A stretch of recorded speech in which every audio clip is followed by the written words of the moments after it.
देखिए हम इसके दूसरे टाइप पे आ जाते हैं। चक्रवृद्धि ब्याज कभी कभी इसमें देता है कि 2 वर्षों का चक्रवृद्धि मिश्र धनों का अंतर दिया होता है और ब्याज की दर पूछता है। अब ब्याज की दर जब पूछे तब हमें क्या करना चाहिए। देखिए हम आपको बता चुके हैं, पहले बता चुके थे कि हमारा जो है ब्याज, जैसे हमारा यहाँ एक एग्जाम्पल ले लेते हैं, 2 चक्रवृद्धि मिश्र धनों का अंतर दिया हो तो दर ज्ञात करने के लिए।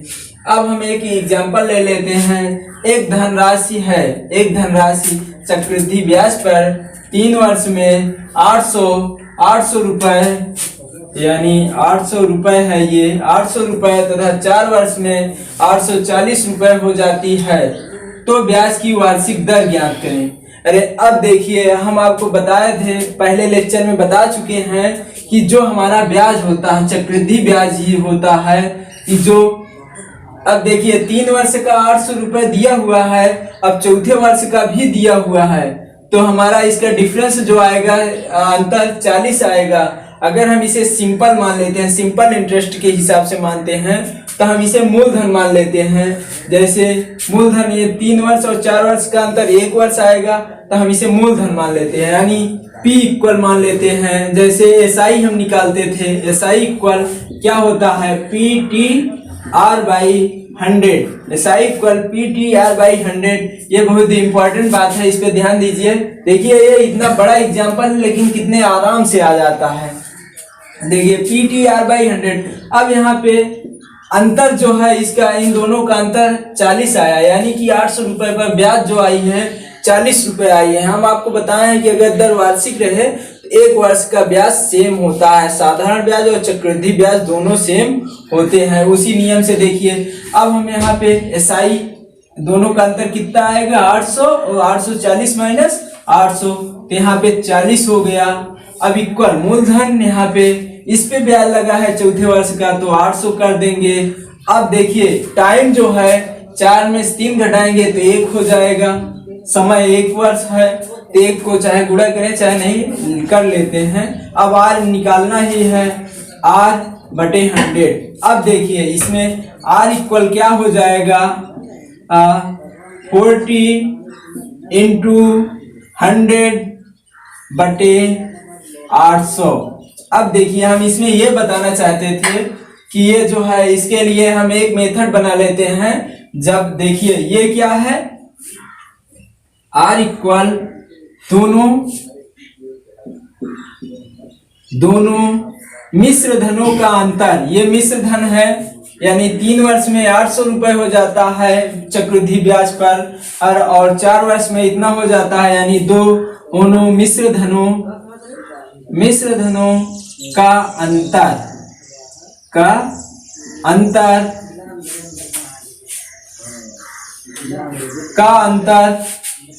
अंतर बटे पहला मिश्र धन। ये जो है 800 जो है ये पहला मिश्र धन है, पहला मिश्र धन और इंटू 100। अगर हम, ये हमारा एक फार्मूला बन गया। अगर हमें इस तरीके कभी भी क्वेश्चन मिले तो सीधी से हमें इतना ही फंडा याद रखना है कि दोनों मिश्र धनों का अंतर करेंगे, दोनों मिश्र धनों का अंतर इंटू 100 बटे में पहला मिश्र धन। अब देखिए यहाँ पे डायरेक्ट रख देते हैं 40, दोनों मिश्र धनों का अंतर कितना आया 840 माइनस 840 इंटू 100 बटे पहला मिश्र धन जो है 800 रुपए है। अब हम इसे डिवाइड कर लेंगे, 1 0 से 1 0 कट गया, 1 0 से 1 0 और 8 पंचे 40 बराबर 5% वार्षिक, 5% वार्षिक। इसी तरीके से हमें यहाँ पे कोई भी धन दिया हो, 2 वर्ष दिया हो और यहाँ पे 3 वर्ष दिया हो और इसके जगह पे कुछ भी हो 1000, 10,000 और यहाँ पे 4 वर्ष का, मतलब इससे वर्ष ज्यादा रहेगा तो यहाँ कुछ ना कुछ ज्यादा रहेगा। जैसे यहाँ 1000 है, यहाँ 1050 है, दोनों मिश्र धनों का अंतर करेंगे 50 आएगा और बटे में ये पहला मिश्र धन इंटू 100 तो बराबर हमारा दर आ जाएगा। इस तरीके से जब भी ऐसा क्वेश्चन आए तो हम आसानी से केवल इतने फंडे से ही निकाल सकते हैं। अब देखिए इसमें बेसिक चीज सिंपल इंटरेस्ट का एग्जांपल से ही ये फार्मूला बना हुआ है। आप इसे चाहे ट्रिक समझ लीजिए चाहे जो, दोनों का अंतर इंटू 100/100। इसी प्रकार से और होता है जैसे समय पूछ ले टाइम में। टाइम जैसे मान लीजिए 2 वर्ष में कोई धनराशि है 3 गुना हो जाती है और 3 वर्ष में 4 गुना हो जाती है, तो हमें क्या करना चाहिए? ये इस तरीके का हम इसे मिटा देते हैं।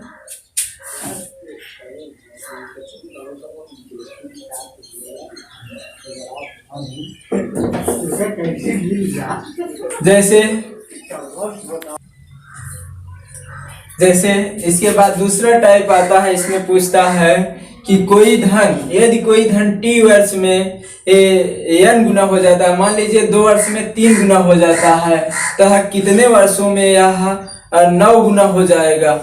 9 गुना हो जाएगा। तो उसके लिए हम मान लेते हैं कि t1 वर्ष में n गुना हो जाता है तथा t2 वर्ष में m गुना हो जाता है। तब इसके लिए हमें क्या करना है? इसके लिए एक हम फार्मूला बनाते हैं। अब जैसे हम सिंपल में जान चुके हैं, सिंपल में क्या होता है? a इक्वल होता है P1 प्लस मिश्रधन इक्वल क्या होता है? P1 प्लस R/100 घात में t होता है।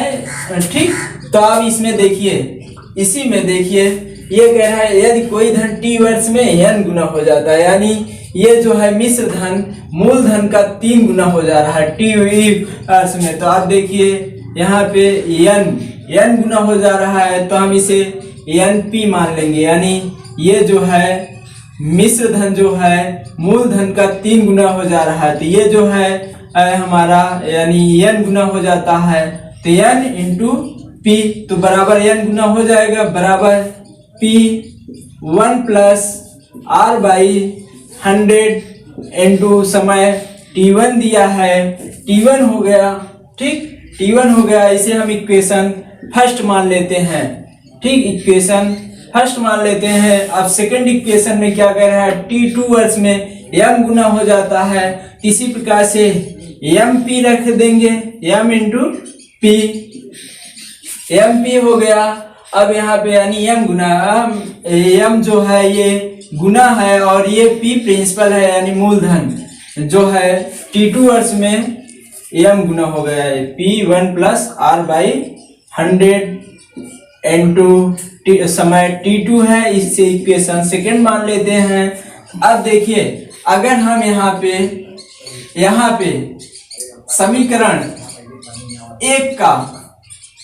एक को अगर हम यहाँ पे इसे हम ये भी लिख सकते हैं, इक्वेशन फर्स्ट से सेकंड में रिप्लेस कर दें, mp का मान n का मान यहाँ पे रख सकते हैं। इसे और हम अगर रिप्लेस करें तो इसे क्या लिख सकते हैं? m गुना को हम क्या लिख सकते हैं यहाँ पे?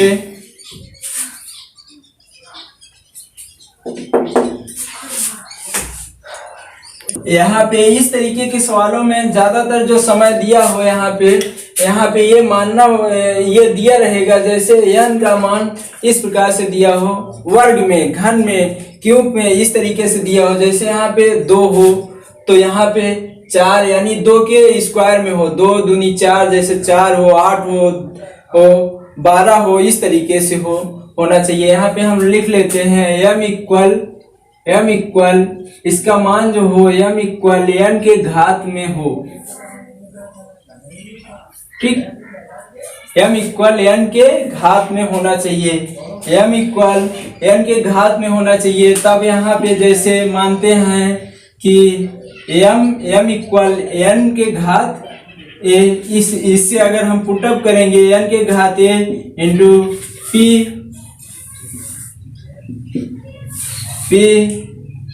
P1 plus R/100 T2। अब देखिए यहाँ पे समीकरण 1 से n का मान रखने पर एन ए का मान रखने पर, और यहाँ भी एन ए कर सकते हैं क्योंकि यहाँ पे एन ए होता ही है, तो इसका मान हम यहाँ पे रख देंगे। एन का मान कितना है, पी से पी काट देते हैं, यहाँ भी पी से पी कट जाएगा तो हम इसको एन मान लेते हैं। तो एन का मान रखने पर हमारा क्या हो जाएगा, हाँ भाई एम हमारे लोग ये खाने का भाई आवा देखिए 1 प्लस हाँ आर बाई 100 पी से, यहाँ से पी काट दीजिए, इससे इसे काट दीजिए, इसको भी यहाँ से खत्म कर दीजिए। पी इंटू में है, कट जाएगा, कोई दिक्कत नहीं है। अब एन इक्वल कितना आया है, T1।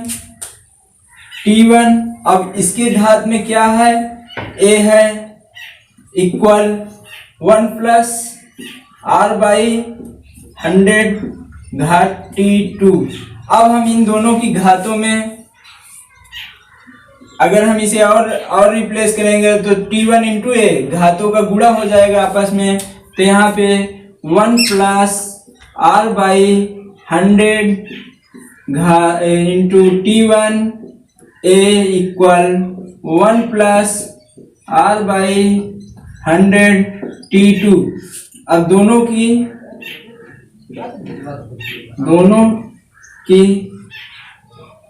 घातों का कंपैरिजन करने पर, अब कंपैरिजन करने पर क्या हो जाएगा, T1 into A equal to T2।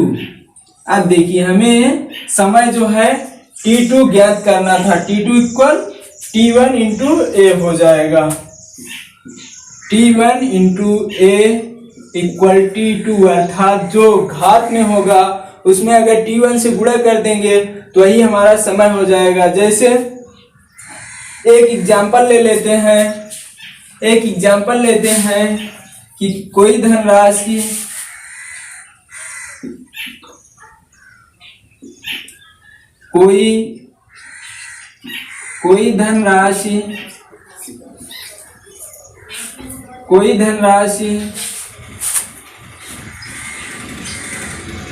अपने का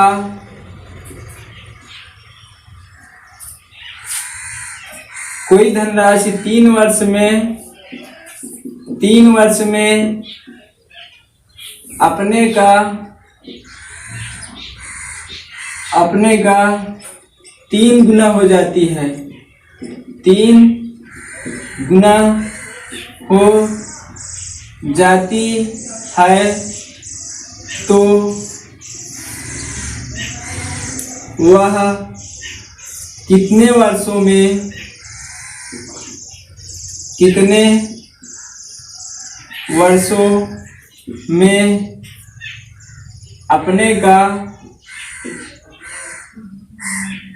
अपने का 9 गुना हो जाएगी, 9 गुना हो जाएगी। अब चाहे हम विस्तार से तो इस तरीके से लगाएंगे अगर हम इसे शॉर्ट में इस फार्मूले में रख देते हैं, यानी T1 इंटू ए इक्वल T2 में इसे हम मिटाते हैं,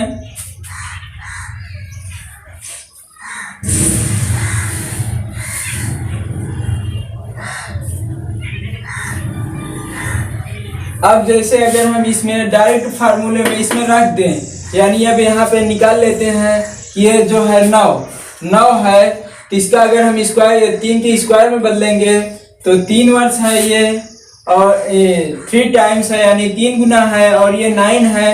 तो इसका अगर हम m इक्वल इसे m मान लेते हैं, इसके n मान लेते हैं, तो m इक्वल क्या हो जाएगा, 9 इक्वल 3 का स्क्वायर हो जाएगा ना, m इक्वल n के घात a में। अब देखिए आ गया घात a का मान यहाँ कितना आया, a इक्वल 2, इसमें कितना आया a का मान 2 आ गया। तो हम इसमें अगर रख देते हैं T1 कितना है, T1 इंटू ए इक्वल T2, हमें T2 ही ज्ञात करना है। अब T1 का मान पता है 3 है, और a का मान हम यहाँ से निकाल लिए हैं, यानी 9 का अगर इस 3 के घात में बदलेंगे 3 स्क्वायर हो जाएगा, तो यहाँ a का मान कितना आया है 2। Equal T2।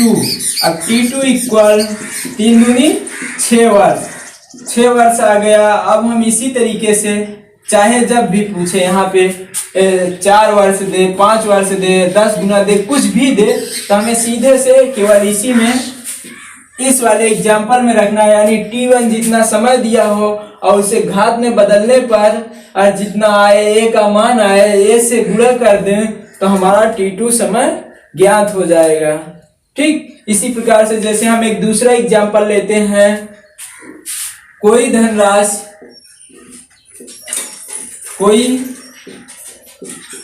धनराशि 4 वर्ष में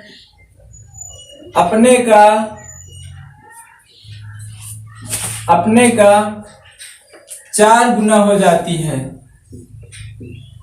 4 गुना हो जाती है तो कितने वर्षों में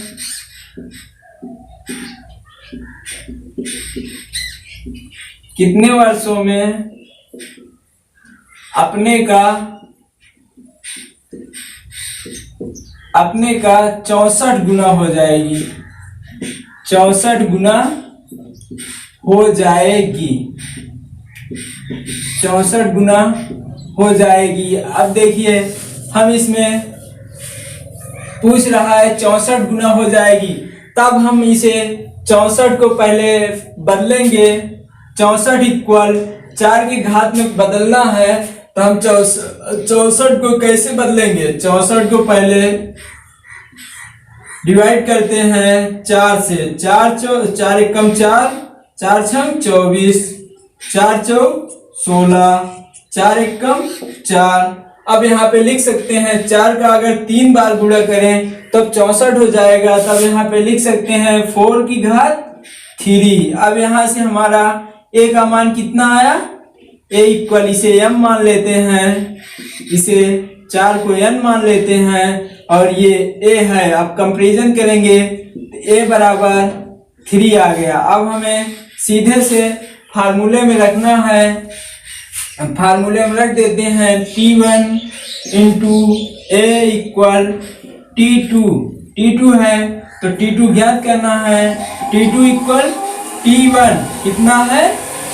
4 वर्ष में अपने का 4 गुना हो जाती है, 4 वर्ष है, 4 वर्ष